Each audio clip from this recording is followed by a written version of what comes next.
રાજકોટ કાંડમાં ગુમ થયાનો જે દાવો કરાયો હતો તે ખોટો નીકળ્યો છે। અગ્નિકાંડ પ્રકરણમાં ગંભીર મુદ્દાઓ સામે આવી રહ્યા છે। 3 સભ્યો ગુમ થયાનો દાવો કરનારા ખોટા નીકળ્યા છે। પોલીસે તપાસમાં ખુલાસો થયો છે।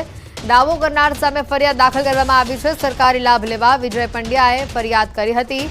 તાજેતરમાં જ હિતેશભાઈ ઉર્ફ વિજયભાઈ લાભશંકર પંડ્યાએ ભાણેજ તથા તેના જૂના પાડોશીના 2 સંતાનો મળી 3 વ્યક્તિ ગુમ હોવાની ફરિયાદ કરી હતી। જોકે પોલીસ તપાસમાં બહાર આવ્યું છે કે આ ફરિયાદ ખોટી છે અને સરકારી સહાય લેવા માટે આ ષડયંત્ર રચ્યું હતું। આખરે પોલીસે વિજય પંડ્યા સામે એફઆઈઆર દાખલ કરી છે। વધુ માહિતી મેળવીશું। પ્રણવ ફોનલાઈન ઉપર સંવાદદાતા જોડાઈ ચૂક્યા છે। પ્રણવ, જે રીતની આ માહિતી 3 લોકો ગુમ થયાનો દાવો ખોટો નીકળ્યો, વધુ અપડેટ શું?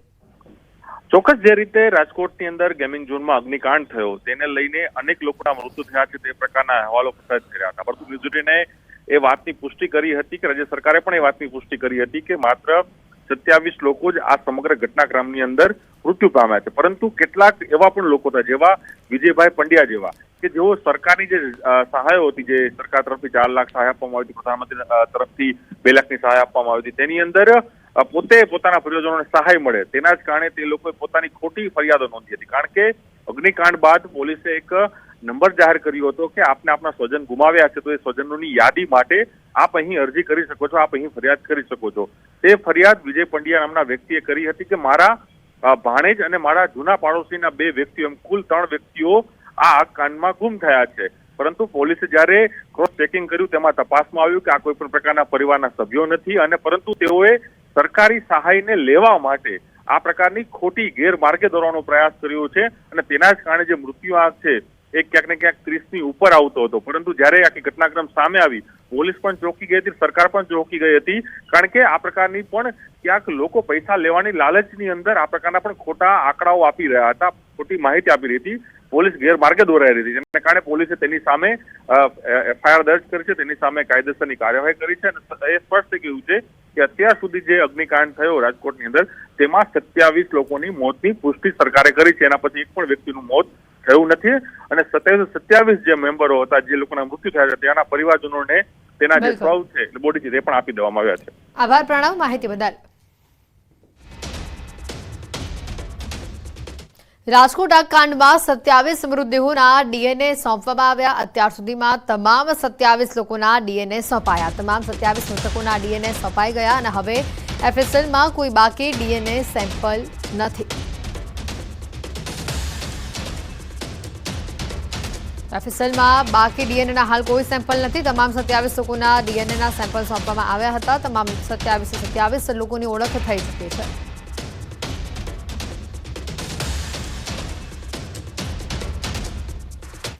આગળ વધીએ અન્ય સમાચારો તરફ તો રાજ્યમાં ભ્રષ્ટાચારનો વ્યાપ વધ્યાનો સાંસદ એકરાર કરી રહ્યા છે। ખુદ સાંસદે જ તંત્રના ભ્રષ્ટાચારનો અહીંયા ખુલાસો કરી દીધો છે। સાંસદ રામભાઈ મોકરિયાએ મોટો ખુલાસો કર્યો। ફાયર એનઓસી માટે મેં પણ આપ્યા હતા 70,000 રૂપિયા। સૂત્રો પાસેથી આ માહિતી। ડેપ્યુટી ફાયર ઓફિસર ભીખાભાઈ ઠેબાને પૈસા આપ્યા હતા। જે સમયે હું બિઝનેસમેન હતો ત્યારે આ પૈસા આપ્યા હોવાનું સૂત્રો પાસેથી માહિતી। સાંસદ બન્યા બાદ ઠેબા પાસેથી મંગાવ્યા હતા પરત પૈસા। ભીખાભાઈ ઠેબાને કવરમાં 70,000 નાખી પરત કર્યા હતા। રાજકોટ મનપામાં પૈસા વગર કોઈ કામ થતું નથી, આ સાંસદ દ્વારા ગંભીર આરોપ લગાવવામાં આવ્યો છે। સાંસદે જ અહીંયા તંત્રના ભ્રષ્ટાચારનો મોટો ખુલાસો કર્યો હોય તેવા આ સમાચાર।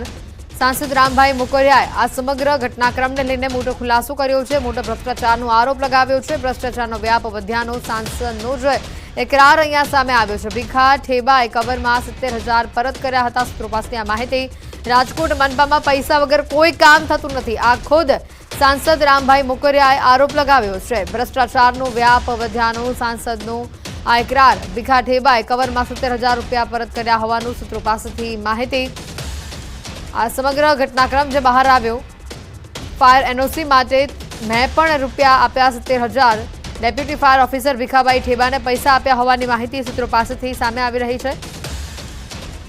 રામભાઈ મોકરિયાના જે નિવેદનો આવ્યા છે, જે સમયે હું બિઝનેસમેન હતો ત્યારે આ પૈસા આપ્યા હતા। સાંસદ બન્યા બાદ ઠેબા પાસેથી 70,000 રૂપિયા પરત મંગાવ્યા હતા।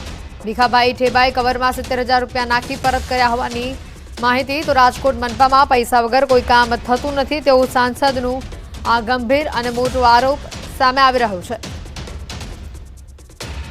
ભ્રષ્ટાચારનો વ્યાપ વધ્યાનો સાંસદ જ વાત કરી રહ્યા છે, કારણ કે જે રીતની આખી આ ઘટના સામે આવી, જે આરોપ સામે આવ્યા, સૂત્રો પાસેથી જે માહિતી સામે આવી રહી છે, સાંસદ રામભાઈ મોકરિયાએ આ સમગ્ર ઘટનાક્રમને લઈને મોટો ખુલાસો કર્યો છે.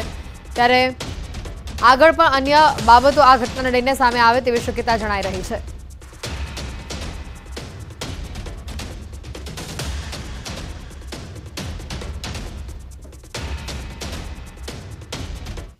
અને હવે વાત કરીશું અગ્નિકાંડના પોસ્ટમોર્ટમની.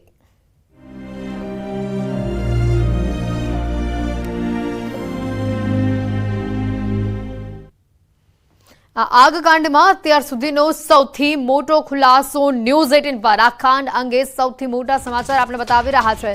આ કાંડનું પોસ્ટમોર્ટમ ન્યૂઝ 18 નું સુપર એક્સક્લુઝિવ. આ કાંડમાં એસઆઈટીનો રિપોર્ટ ન્યૂઝ 18 ગુજરાતી પર. તપાસ ટીમ એસઆઈટીની અત્યાર સુધીની આ તપાસનો જે રિપોર્ટ આવ્યો છે સામે, એસઆઈટી આ કાંડમાં કરેલા અવલોકનો ન્યૂઝ 18 ગુજરાતી આપણે બતાવી રહ્યું છે. એક્સક્લુઝિવ માહિતી ન્યૂઝ 18 ને પ્રસારિત કરેલા રિપોર્ટ પર આખરે મહોર વાગી છે. જી હા, એસઆઈટીના રિપોર્ટમાં ન્યૂઝ 18 ના અહેવાલ ઉપર મહોર લાગી છે. ન્યૂઝ 18 ને 26મી મે જ આ રિપોર્ટ, આ અહેવાલ પ્રસારિત કર્યો હતો. આ કાંડમાં એસઆઈટીએ સરકારમાં રિપોર્ટ સોંપ્યો. એસઆઈટીએ બનાવ સંદર્ભે કેટલાક અવલોકનો કર્યા. 26મી તારીખે જ ન્યૂઝ 18 એક અહેવાલ પ્રસારિત કર્યો હતો અને જેના પર મહોર વાગી. ઇન્વેસ્ટિગેશન ટીમે આ કાંડના બનાવ સંદર્ભે કેટલાક અવલોકનો કર્યા છે. એસઆઈટીના રિપોર્ટની અંદર 3 સૌથી મોટા અવલોકન. આ કાંડમાં એસઆઈટીએ 3 સૌથી મોટા અવલોકનો કર્યા છે, જેમાં ટીઆરપી ગેમ ઝોનમાં પ્રવેશ માટે અને બહાર નીકળવા માટે માત્ર એક જ રસ્તો. બીજું અવલોકન આવ્યું, એમરજન્સી સમય બહાર નીકળવા માટેની કોઈ જ વ્યવસ્થા નથી. અને ત્રીજું અવલોકન જે આવ્યું સામે, એક ગેમ ઝોનમાં પ્રથમ માળે જવા માટે માત્ર 4 થી 5 ફૂટ પહોળાઈ ધરાવતી એક સીડી હતી.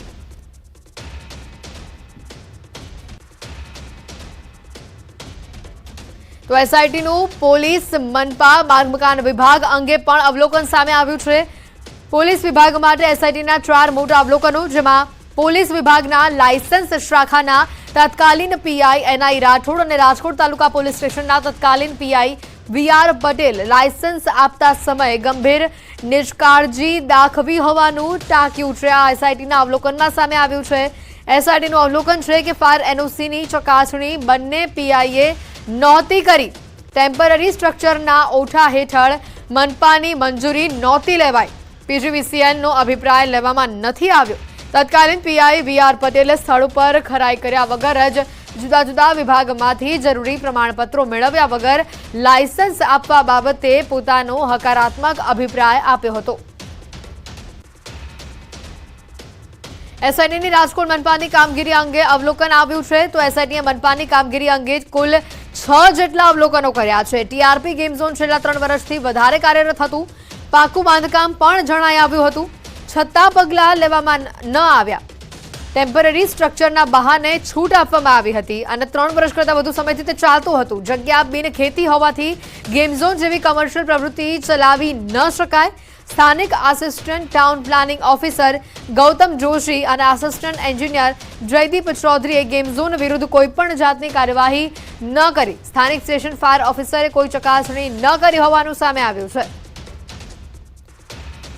તો આ સાથે જ એસઆઈટીનું માર્ગ અને મકાન વિભાગ અંગે પણ અવલોકન અહીંયા આપણે બતાવી રહ્યા છે. આ સુપર એક્સક્લુઝિવ માહિતી ન્યૂઝ 18 આપણે બતાવી રહ્યું છે, જેમાં મદદનીશ કાર્યપાલક ઇજનેર પારસ કોઠિયાએ સ્થળ વિઝિટ નહોતી કરી. જી હા, કોઈ પણ પ્રકારની સ્થળ વિઝિટ નહોતી કરાઈ. નાયબ કાર્યપાલક ઇજનેર એમઆર સુમાએ સ્થળ વિઝિટની ખરાઈ નથી કરી.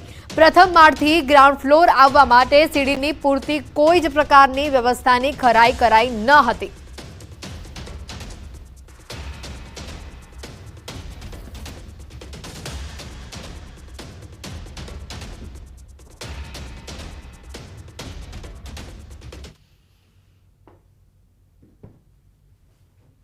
નજર કરીએ અન્ય મહત્વના સમાચારો પર. તો અમદાવાદના સાણંદમાં ભાજપના જ પૂર્વ તાલુકા પંચાયત પ્રમુખની દાદાગીરી સામે આવી છે. મામલતદાર પર ઘાતક હથિયાર સાથે હુમલો કરવાનો પ્રયાસ કરવામાં આવ્યો હતો.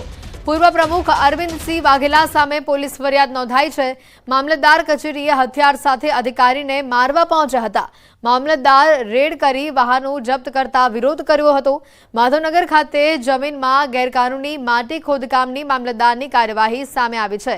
ભાજપના નેતાનો હુમલાનો આ પ્રયાસ સામે આવ્યો છે। સમગ્ર મામલો સીસીટીવીમાં કેદ થયો। હાલ પોલીસ ફરિયાદ થતા તાલુકા પંચાયત પૂર્વ પ્રમુખ ભૂગર્ભમાં છે। માટી ખનન કરતા માફિયાના 2 જેસીબી અને ડમ્પર છોડાવવા માટે ભાજપના પૂર્વ તાલુકા પ્રમુખે પણ ભલામણ કરી। નીડર મામલતદાર નવીનચંદ્ર પટેલ કાયદેસર કરવાની વાત કરતા ભાજપ નેતા ધારીઓ લઈ મામલતદાર કચેરીમાં ઘૂસી ગયા। જો કે મામલતદાર ઓફિસમાં ન હોવાથી હુમલાનો પ્રયાસ નિષ્ફળ થયો।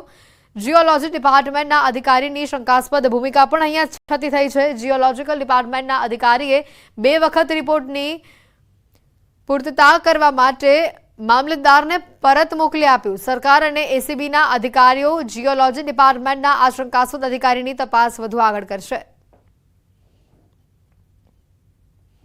માતા પિતા તમારા બાળકનું ખાસ ધ્યાન રાખજો। બનાસકાંઠામાં બનેલું આ બનાવ તમામ લોકો માટે લાલબત્તી સમાન કિસ્સો છે। પાલનપુરના ગણેશપુરામાં 5 વર્ષના બાળકનું બંધ ગાડીમાં શ્વાસ રૂંધાતા મોત થયું છે। 2 કલાકથી વધુ સમય બાળક બંધ ગાડીમાં રહેતા બાળકનું શ્વાસ રૂંધાતા મોત થયું। 5 વર્ષના નિશિક દવે ઘરની બહાર રમતા રમતા ડેરી પાસે 2 વર્ષથી વાવરું ગાડીમાં બેસી ગયો। 2 વર્ષ ખાસ કરીને બાળકે ગાડીને અંદરથી લોક કરી દીધા બાદ અંદરથી ગાડીનો દરવાજો ન ખુલતા આ ઘટના બનવા પામી। બાળક કોઈ જગ્યાએ ન દેખાતા તેની માતા સહિત આજુબાજુના લોકોએ શોધખોળ કરતા તે ગાડીમાં મૃત હાલતમાં મળી આવ્યો।